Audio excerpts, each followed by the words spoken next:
क्या ही धन्य है वह पुरुष जो दुष्टों की युक्ति पर नहीं चलता और न ठट्टा करने वालों के मार्ग में खड़ा होता है, परंतु वह तो यहोवा की व्यवस्था से सदा प्रसन्न रहता है। आप सभी का भोजपुरी मसीह टीवी में स्वागत है। आपका मन, आपका विचार किसके तरफ जाता है? ठट्टा करने वालों की या परमेश्वर की बातों पे? आज फिर से एक योद्धा के बारे में बात करना मांग रहे हैं, जिसके बारे में बाइबल बताती है भगोड़ा के नाम से प्रसिद्ध है, जिसने अपने भाई के हिस्से का आशीष ले लिया है धोखे से। धोखेबाज, जिसके नाम का मतलब ही होता है धोखेबाज। जी हाँ, मैं बात याकूब के बारे में कर रहा हूं। आप सब बाइबल पढ़े होंगे और आपको मालूम होगा किस प्रकार उसने अपने भाई के हिस्से का आशीष अपने ऊपर ले लिया। इसहाक आशीष तो एसाव को देना चाहता था क्योंकि उससे प्रेम करता था, पर उसकी मम्मी और याकूब ने अपने षड्यंत्र के द्वारा एसाव के हिस्से का आशीष याकूब का मिला। और याकूब, जब एसाव उसका दुश्मन बन गया तो याकूब भागकर अपने मामा घर जाने लगा। और जाते समय एक जगह की चर्चा करना चाहते हैं जहां वो सो रहा था। मैं आपके लिए पढ़ना चाहता हूं उत्पत्ति किताब उसका 28 अध्याय और उसके 10वें पद से। याकूब ने बेसरवा से निकलकर हरान की ओर चला और उसे किसी स्थान में पहुंचकर रात वहीं बिताने का विचार किया, क्योंकि सूर्य अस्त हो गया था। इसलिए उसने उस स्थान के पत्थरों में से एक पत्थर लेकर अपना तकिया बनाकर रखा और उस स्थान पे सो गया। तब एक स्वप्न देखता है कि कैसे वहां से स्वर्ग के लिए एक सीढ़ी होती है, स्वर्गदूत उतरते हैं, चढ़ते हैं और इन बातों की चर्चा करता है।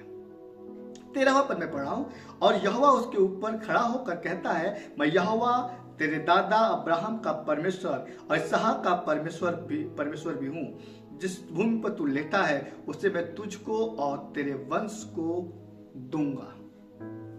ये स्वप्न देख रहे हैं, दर्शन देख रहे हैं और आगे लिखा है, और तेरा वंश भूमि की धूल के किनकों के समान बहुत होगा और पश्चिम पूरब दक्षिण चारों ओर फैलता जाएगा और तेरे वंश के द्वारा पृथ्वी सारे कुलों में आशीष पाएंगे। और तब वो जाग जाते हैं और कहने लगते हैं। 16वें पद में पढ़ा हूं, तब याकूब जाग उठा और कहने लगा, निश्चय स्थान में यहोवा है। और इस बात को न जानता था और भय खाकर उसने कहा, यह स्थान क्या ही भयानक है। यह तो परमेश्वर के भवन को छोड़ और कुछ हो ही नहीं सकता, वरन यह तो स्वर्ग का फाटक है। भोर को उठा और कहा, यदि परमेश्वर मेरे संग रहकर इस यात्रा में मेरी रक्षा करे और मुझे खाने के लिए रोटी और पहनने के लिए कपड़ा दे और मैं अपने पिता के घर में कुशल क्षेम से लौट जाऊं, तो यहोवा मेरा परमेश्वर ठहरेगा। एक ऐसी प्रार्थना जिसके बारे में पता नहीं कहा जाऊंगा, मुझे खाने को मिलेगा नहीं मिलेगा, रहने को मिलेगा नहीं मिलेगा, पर परमेश्वर ने दर्शन के द्वारा बातें की और कहा, मैं तेरे दादा का परमेश्वर हूं, तेरे बाप का परमेश्वर हूं और तेरा भी परमेश्वर हूं, और तेरे वंश को मैं इस जगह पे आशीष देने जा रहा हूं। पर कहते हैं याकूब मन्नत मानते हैं कि मेरे संग रहकर, किसके? मेरे संग रहकर परमेश्वर के संग रहना क्या ही सौभाग्य की बातें हैं। जब आके पढ़ेंगे इस कहानी को कि कैसे वो अपने मामा से मिलते हैं और मामा उनके गले लगाते हैं और उनसे मिल जाते हैं और उनके घर रहकर कैसे परमेश्वर ने उसको आशीष दी है। जैसे जिस जानवर को चढ़ाते थे वो जानवर आशीषित हो जाती थी, बढ़ने लगती थी। बात करें कि जब शादी के बाद हुआ तो ये राहेल से बहुत प्रेम करने लगे और उनके मामा कहा किसी और को देने से अच्छा मैं तुझे दे दूं। तो उन्होंने 7 साल उनके पास मेहनत की और 7 साल मजदूरी करने के बाद उन्होंने धोखे से अपनी लिया की बेटी की शादी कर दी। फिर 7 साल और उन्होंने मेहनत की, तब फिर उन्होंने राहेल से शादी की। और जब बात आशीष की आती है, बंटवारे की आती है, फिर उन्होंने मेहनत की और कहा कि धारीदार वाले तेरे होंगे, फिर चितकबरी मेरे होंगे। ऐसे बातें होती है तो जो उसके हिस्से का होता है परमेश्वर की ऐसी आशीष करता है कि बकरियां उन्हीं बच्चों को जन्म देती है जो याकूब के हिस्से का होता है। मैं बात करना मांगता हूं, यदि यहोवा हमारे संग रहेगा ना तो हम जो काम करेंगे प्रभु हमें आशीष देगा। हमारा दुश्मन भले ही हमें धोखा दे, हमारा पड़ोसी भले ही हमें धोखा दे, हमारा बैरी भले ही हमारे बने दुश्मनी करे, मैं आपसे कहना चाहता हूं यदि आपके साथ स्वर्ग और पृथ्वी का स्वामी है ना, आप कभी फेल नहीं हो सकते, आप कभी असफल नहीं हो सकते, आप कभी मात नहीं खा सकते। क्यों? क्योंकि सारी सृष्टि का रचने वाला परमेश्वर आपके साथ है।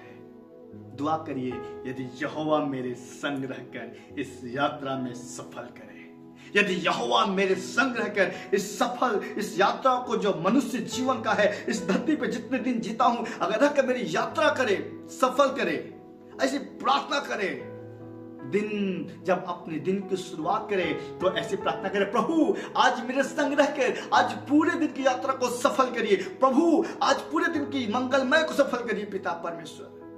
ऐसी प्रार्थना करिए। मैं विश्वास करता हूं जिस काम में आप हाथ लगाओगे, जिस चीज पर आप हाथ लगाओगे, वो परमेश्वर की ओर से आशीषित हो जाएगा। लोग आपको दुनिया वाले पता नहीं क्या क्या कहते हैं, दुनिया वाले किस नाम से आपको पुकारते हैं, मैं उन नाम की चर्चा नहीं करना मांगता। मैं चर्चा करना मांगता हूं कि यहोवा यदि आपके संग रहेगा ना तो आप आशीषित ठहरेंगे, आप बरकतों से भरे रहेंगे, आप वो होंगे जिसके लिए प्रभु ने आपको चुना है। और आपसे प्रभु कह रहा है ना, मैं तुझे आशीष का सोता ठहराऊंगा। अभी तक मुझे नहीं पता आप जो कोई कार्य करते थे फेल हो जाते थे, असफल हो जाते, क्या कारण था। पर मेरी दुआ है जिस प्रकार याकूब के जीवन में प्रभु ने कार्य किया, आज जिन जो उसके हिस्से की होती थी उसी पर प्रभु आशीष देता था। मुझे उम्मीद है वो स्वर्ग में बैठा हुआ प्रभु आपको भी आशीष देने जा रहा, आपको भी आशीष का जरिया बनाने जा रहा। विश्वास करता हूं आपके लिए ये सफर मंगलमय होगा। ये यात्रा जो यीशु मसीह के साथ चलना शुरू किया आपने, ये मंगलमय होगा। दुआ करिए कि प्रभु मेरे साथ रहकर इस यात्रा को सफल करे।